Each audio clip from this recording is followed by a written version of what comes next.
व्यक्ति अकेला रहता था। एक दिन उसको विचार आया कि अकेले पूरी जिंदगी कैसे बीतेगी, किसी अनाथ बच्चे को गोद ले लिया जाए। अगले दिन वह सुबह उठा और सीधे एक अनाथालय पहुंच गया। उसने एक 8 साल के बच्चे को चुना और उसको घर ले आया। उसने उसका नाम मनसापूर्ण रखा।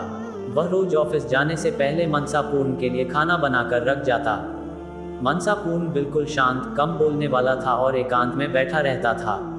इस व्यक्ति को उसके साथ रहकर कुछ आध्यात्मिक अनुभव होने लगे। कभी कोई झरना गिरने की आवाज़ सुनाई देती तो कभी कोई बिजली कड़कने की चमचमाहट। ये शुरू में तो डरने लगा, मगर जब मनसापूर्ण को देखता कि वह शांत है, जैसे कुछ हुआ ही नहीं, तो ये भी चुप हो जाता। एक दिन शाम को जब यह ऑफिस से घर आया तो इसने देखा कि मनसापूर्ण घर पर नहीं है। इसने सारे घर में देखा, घर के बाहर चारों तरफ देखा, आवाज़ें लगाई, मगर मनसापूर्ण कहीं नहीं मिला। ये परेशान हो गया और उस रात बिना खाए पिए ही सो गया।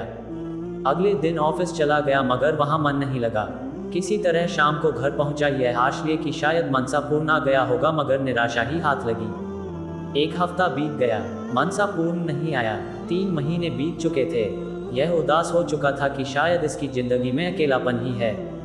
तभी रात में किसी ने दरवाजा खटखटाया। यह उत्सुकतावश दरवाजे पर लपका और देखा कि एक साधु मनसापूर्ण को साथ लेकर आए थे। उसने दोनों को अंदर बुलाया।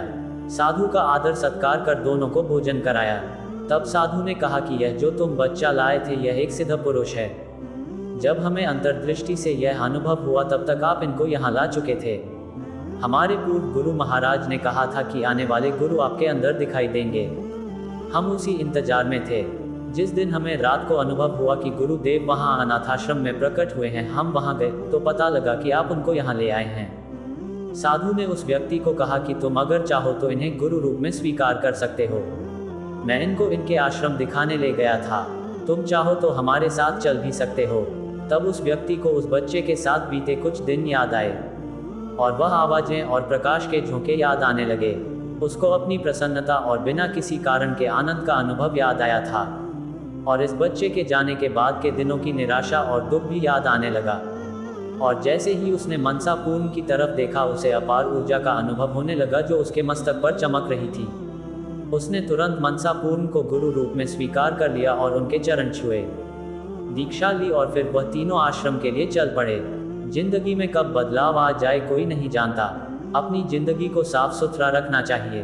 किसी भी समय आपके ऊपर किसी बुद्ध पुरुष की कृपा हो सकती है और पूरा जीवन बदल जाता है।